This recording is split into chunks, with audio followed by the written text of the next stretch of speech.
অন্তত 10-15টা গান আমরা করেছি ইতিমধ্যে। তো আমরা ওই উদ্বোধন করতে পারি নাই, একটা একটা করে গানগুলো যাচ্ছে এবং অসংখ্য গান আমাদের প্রতিটা জেলায় জেলায় আমাদের জাসাস থেকে করা হয়েছে আঞ্চলিক ভাষায়, এগুলো চলছে 300টা আসনেই চলছে গান বাজনা। ব্যাপার হলো এবার যেহেতু আমাদের নেত্রী দেশনেত্রী বেগম খালেদা জিয়া মারা গেছেন, 40 দিন হয়নি, সেজন্য আমরা ইচ্ছাকৃতভাবে এগুলা বড় আকারে আমরা করতে পারিনি, কারণ দল থেকে বলা হয়েছে 40 দিন পরে কিন্তু আমরা সেগুলো করব। ইনশাল্লাহ 40 দিন পার হোক, তারপরে আমরা বড় আকারের কিছু একটা করব, সে প্রস্তুতি আমাদের আছে।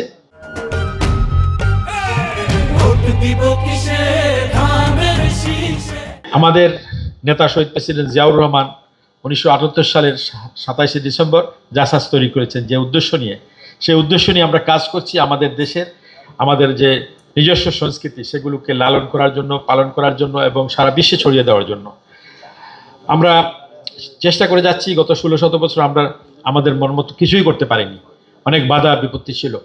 ইনশাল্লাহ আগামী 12 তারিখের পরে সুদিন আসবে, দেশের জোয়ার বইছে ধানের শীষের।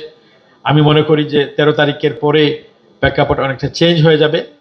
ইনশাআল্লাহ যদি আমাদের সরকার গঠন হয় বিএনপির, তাহলে আমরা সুযোগ পাবো। আমাদের জাসাসের অভিভাবক আমাদের বড় ভাই রুহুল কবির রিজভী ভাই, তিনি আমাদের দিকে খেয়াল সবসময় নেন এবং আমাদেরকে মূল্যায়ন করবেন।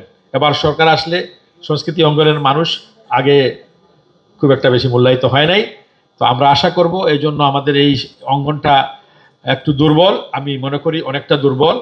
তো আমরা স্বাবলম্বী করতে হলে আমাদের পেট্রোনাইজ করতে হবে আমাদেরকে। শিল্পীরা আসতে চায় জাসাসে, কিন্তু তারা যদি ওই রকম সুযোগ সুবিধা না পায়, সুযোগ সুবিধা বলতে আমি টাকা পয়সা বলছি না, সম্মানটা যদি না পায় তাহলে তারা কিন্তু আসতে চায় না। একবার আসে, পরে আর তাদের ডাকলে পাওয়া যায় না। তারা সম্মান চায় শিল্পীরা।